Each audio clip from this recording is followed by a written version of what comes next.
Kannur central ജയിലിൽ നിന്ന് ഭാര്യയെ ഫോണിൽ വിളിച്ച് ഭീഷണിപ്പെടുത്തി കാപ്പ തടവുകാരൻ. 1-ാം ബ്ലോക്കിലെ തടവുകാരനായ തൃശൂർ സ്വദേശി ഗോപകുമാറാണ് സെല്ലിൽ നിന്ന് ഫോൺ ഉപയോഗിച്ചത്.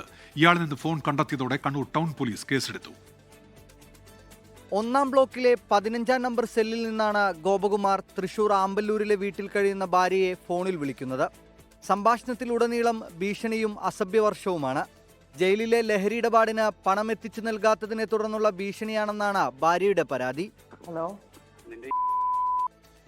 എല്ലാത്തിനുള്ള ഉത്തരം നാളെ ഈ നേരം ഞാൻ അവിടെ ഉണ്ടാവും. അയ്യോ ആയിക്കോട്ടെ, ആലോചിച്ചോ എന്നെ ഇറക്കാണ്ടിരിക്കാനും എന്നെ മാക്സിമം ഇറക്കാണ്ടിരിക്കാനും എല്ലാ കളിയും കളിച്ചില്ലേ? എന്ത് കളി? എല്ലാ കളി ഞാൻ വന്നിട്ട് ഞാൻ പറഞ്ഞുതരാം. ഞാൻ കൊന്നിട്ട് ഇറക്കുന്നവിടുന്ന് കൊന്നിട്ട്. എവിടെന്ന്? മറ്റന്നാ സ്ഥലം നോക്കിക്കോട്ടെ നാളെ വന്നിട്ട്. ഫോൺ സംഭാഷണം റെക്കോർഡ് ചെയ്ത യുവതി കണ്ണൂർ സെൻട്രൽ ജയിൽ സൂപ്രണ്ടിന് പരാതി നൽകി. തുടർന്ന് നടത്തിയ പരിശോധനയിലാണ് സെല്ലിൽ ഒളിപ്പിച്ച നിലയിൽ ഫോൺ കണ്ടെത്തിയത്. ജയിലിനകത്തേക്കും പുറത്തേക്കും നിരന്തരം ഫോൺ വഴി ആശയവിനിമയം നടത്താറുണ്ടെന്ന് വ്യക്തമാക്കുന്നതാണ് ഗോപകുമാറിന്റെ കോൾ ഹിസ്റ്ററി. ഭാര്യയുടെ പരാതിക്ക് പിന്നാലെ ഫോൺ സ്വിച്ച് ഓഫ് ചെയ്യപ്പെട്ട നിലയിലായിരുന്നു.